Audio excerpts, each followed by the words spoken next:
Hey, it's Marcel. I just wanted to say hell yeah for booking the call. Looking forward to it. Just wanted to say watch this video here. It goes over basically everything that we do in our offer. So you're ready to go when we get on the call and we can go over any questions that you have about the offer and just really go over the price and all that and just see if it works for you. So saves you time, saves me time, and let me know when you show up on the call if you have any questions about it. All right, we're running. We're going to try to make this as fast as possible because we know you're busy here. So this is just a breakdown of what we do. So when we get on the call later, so usually this is sent to people right before they get on the call. You have your questions ready for me. If you have anything in particular you want to talk about, we'll talk about that. I don't want to have to put you on the call. We'll go over the price, and then anything else in particular that you have that you want to talk about. So hopefully this is not in the way there. So this is what running a $1 million plus tree care business really looks like. Not a lot of people break above $1 million, and if you're watching this video, you're probably not above $1 million, and that's why you're getting on a call to figure out how to do it, right? So this is the life, not really a life cycle, but this is the loop that everybody's stuck in. If you don't know what you're doing, you're stuck in it. Everybody has to run in this, even when you know what you're doing, but instead of being stuck in it, fighting to get work, getting the work, struggling to get it done right, then keeping the work, getting people to come back, getting referrals, instead of just being in it and being reactionary to what's happening and, oh, now we have a problem here, let's go there. Now you're going to be intentional on it. We're trying to scale. Okay, now we're going to focus on getting work. Well, we know we're going to spend $10,000 on ads. We're going to get so much back in work, which means we're going to have this many crews if we want to get it done in this amount of time. And to do that, and to get it to come back, we got to send out review requests. We got to send out referral requests and things like that. So instead of just hoping and praying and just responding to fires, now we're intentional about it, and you're building a business that isn't actually chaotic. It's going to be intense still, but it's not going to be just pure chaos. So the difference is being stuck in that or being in it intentionally and knowing what's coming next. So this was just some of the things that happened before and after.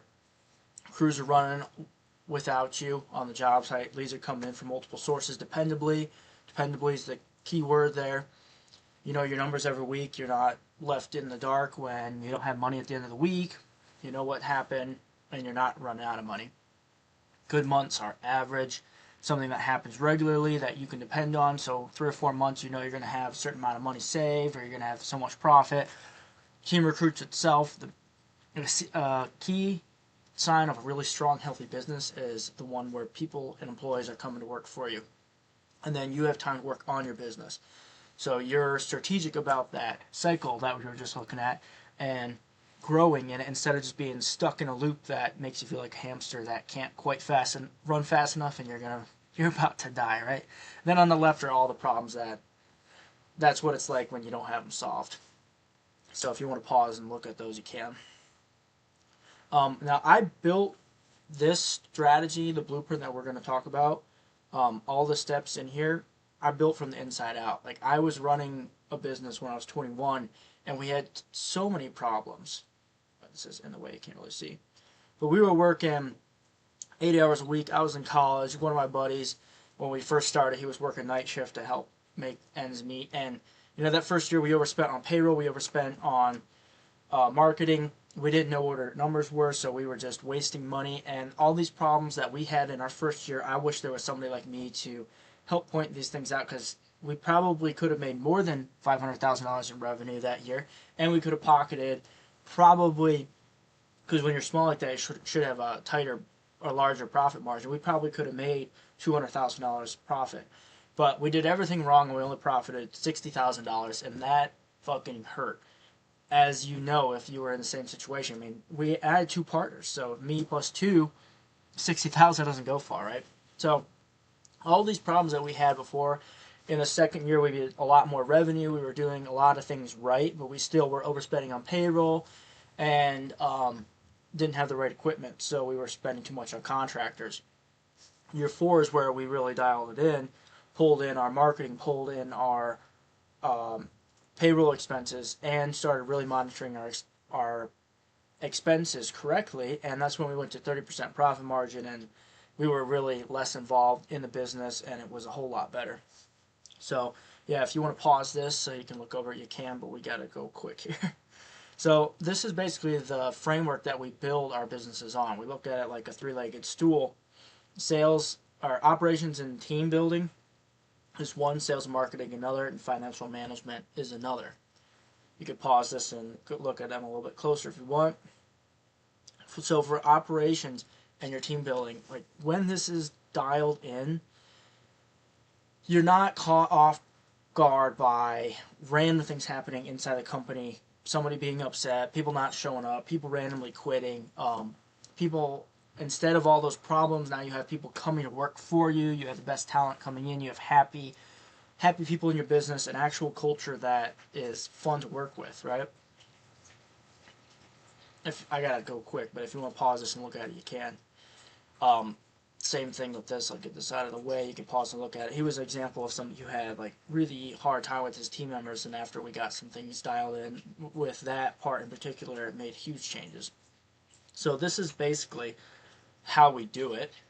It's your hiring process to make sure you have the right people involved to help your business hit your goals, and in turn helps them hit their goals. So instead of being in your business so they can just make a dollar, now they're actually working for things that give them purpose in their own life. So instead of calling them on a weekend like, hey, we have storm work we have to do, instead of them just saying, no, it's not right. If you know they're working to get a house, now it's, hey, we got to get the storm work because this is going to help you get that house. Now you're working for their goals instead of them just working for cash that they don't have a purpose for. And then the second part, the nurture and develop, is developing the people inside your business. So it's a self-growing business. You're farming your own people basically. And then sales and marketing. This is the other most important, probably the most important leg. I mean, they're equally important, but this is what I love. This is where the money's made. All your systems where you spend your money, getting the leads coming in, and your follow-up systems to make sure nothing falls through the cracks. You can pause this and look at it more if you want.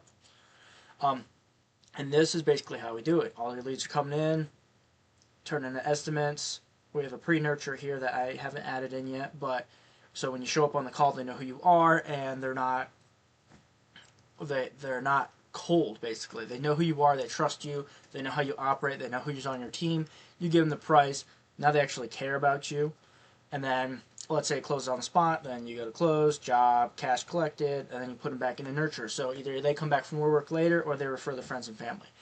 Let's say it doesn't close on the spot. Now you're going to hit them with a follow-up nurture. We have an 8-point follow-up nurture, which is going to help you get these people back closed and back again. You made more money.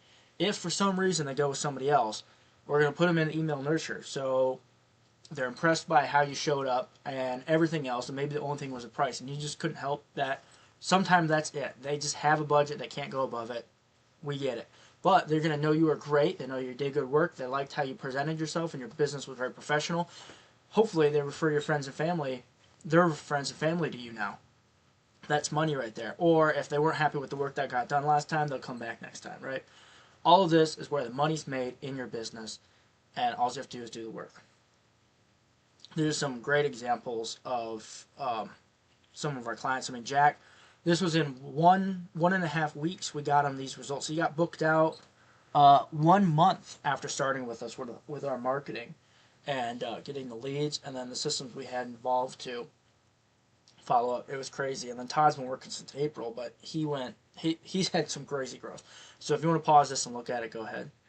And then finally is our financial management. This is so you know like what's going on in your business quickly, and this is the most important thing to helping you make decisions for all the other legs, is knowing what's going on in your business. Basically the dashboard on your car, but for your business. You know if you're running out of gas, you know if you're running hot, you know how fast you're going, all these things. Very important, otherwise you're flying blind, right? So you pause that and look at it if you want. And this is how we do it. It's based off a book called Profit First that you can read if you want. But basically, they divide all of your expenses into their own bank accounts. You don't have to do that. We have ways of tracking it, so you don't have to have separate bank accounts. But bank accounts do keep it very easy to understand. And we do 33% for payroll, 30 profit, and so on. And we treat profit as one of the expenses, so it's not one of the things that at the end of the month, it's the leftover thing. And that's really important because profit is the most important part of the business, and everybody thinks of it. They don't even think about it, and it's one of the last things that they even think about. So at the end of the month, whatever's left over is left over, and whether you're happy or sad about that, it's a problem. This way, you think about it first, and we structure the whole business around it. And this is just a great example of what happens when you do it. I mean, we're coming up on a year with Todd now, but from 2024 to 2025, you can see he did 270,000 in 2024, and then he did a little over 1.5 million dollars last year. So he implemented all the systems we just talked about, but the financial management part was really huge for him because he knew where his money was going. He knew who he could hire. He knew what he could buy. I mean, he's doubled the size of his business. He bought 5 trucks, another spider lift, a big ass stump grinder, a loader. He's looking to get another loader, and all these things he's doing without being stressed about it because he now knows what he can afford. So it just really brings the peace of mind back to you, and that as a business owner is really important because you only have so much mental bandwidth, right? So you can't be worrying about so many things, and at some point, if you're worrying about everything, you don't have structure to it, you will burn out and you won't grow. So if you want to make money, you need to figure out how to do this so you can do it and not kill yourself in the process because you're the key player in the beginning, and without you, the business will not grow. So you need to protect yourself. And then, hopefully this was fast enough. It didn't take too much of your time, but most of the businesses that we're talking to are between 200 and 600 or $700,000.